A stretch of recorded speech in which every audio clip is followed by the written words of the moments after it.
Oi pessoal, nesse canal científico, em primeiro lugar eu quero falar aqui a respeito da origem desse vírus, o Covid-19, que segundo meus estudos, eu que conheço bem a teoria da evolução de Charles Darwin, que eu já estudei bastante, inclusive no colégio, eu estudei muito essa teoria.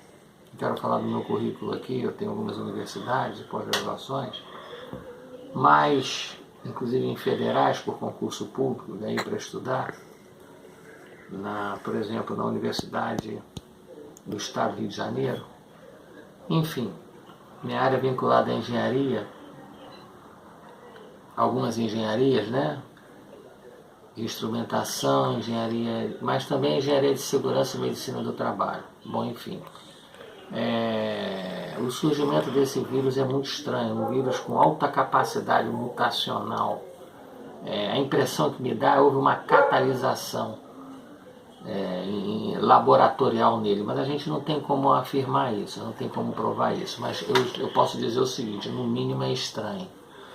A outra coisa que eu quero falar é que a partir do momento que todos se contaminarem, porque essa é a progressão, por isso eu estranho esse vírus, numa velocidade tão ampla em todas as direções, e lá perto da origem dele não atingiu tanto, é estranho, porém, as próprias pessoas vão criar anticorpos para esse vírus, e daí poderá ser extraído plasma, vacinas e etc.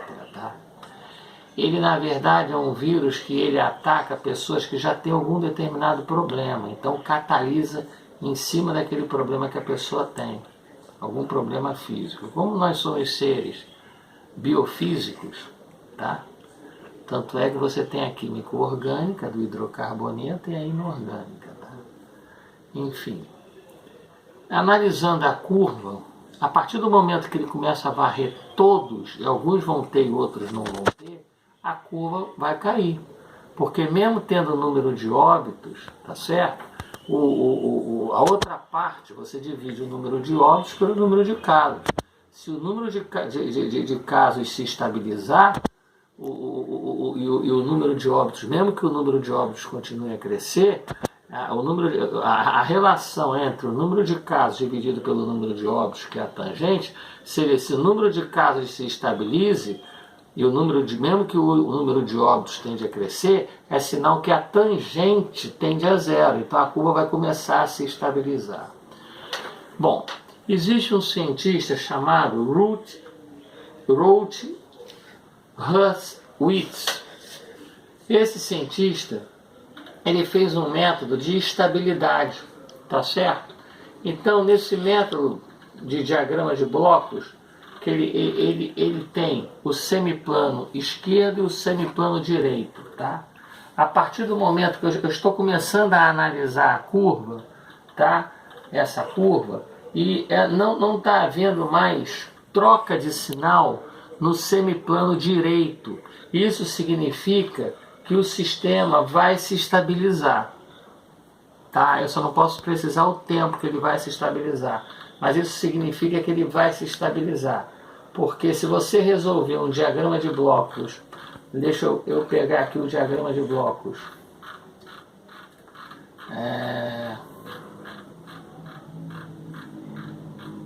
Diagrama de blocos.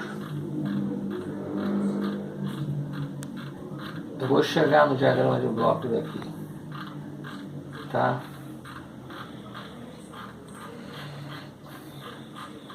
Eu passei do diagrama de blocos, mas eu gostaria que eu mostrasse aqui.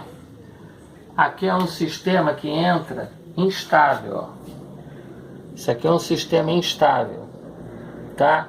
O sistema está caminhando, tá, para ficar estável, amortecido, tá certo?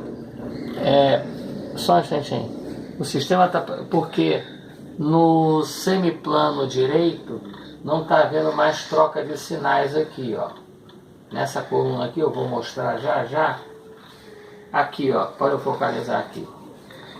Na tabela de Ruth Hurwitz, não está havendo mais troca de sinal. Então o sistema, por favor, mais uma vez, está tendendo, eu vou terminar com o diagrama de blocos, está tendendo a se estabilizar, tá? E aqui o diagrama de blocos que eu quero mostrar aqui, deixa eu ver se eu pego o diagrama de blocos aqui. Tá aqui ele. É um diagrama de blocos mais ou menos como esse aqui, por favor. Tá? Você tem a entrada, aqui o sinal negativo, tá o K, a função. Então o que acontece? Fica KS, você soma o K aqui, você resolve essa equação aqui. Resolvendo essa equação aqui adaptada ao sistema que está sendo, o espaço amostral que está sendo tirado, ou seja, você cria essa coluna aqui, tá? Então, por exemplo, nesse exemplo aqui, 2 menos 2K, o K ele não pode ser maior do que 1, porque senão você vai ter uma variação de sinal aqui, e então o K varia de 0 a 1, tá certo? Então, a partir do momento que aqui fica constante nessa coluna, na tabela de Routh-Hurwitz, você tem a estabilização do sistema, que é a tendência, a partir do momento que a pandemia varrer todo o território, você não tem mais essa variação de sinal. E eu quero aqui dar uma mensagem otimista de que nós vamos passar por essa. Agora, é tudo aquilo que eu já falei, e eu peço um convite de uma entidade científica, porque eu tenho um meio de acabar com o vírus por onda de frequência, uma frequência intermediária ali pela ultravioleta, ok? Muito obrigado em nome de Jesus Cristo. Não estou falando de religião, futebol ou política. E a matemática e a física mostram que isso daí vai passar. E respeitando todas as religiões e os agnósticos. Muito obrigado, um abraço em nome de Jesus Cristo.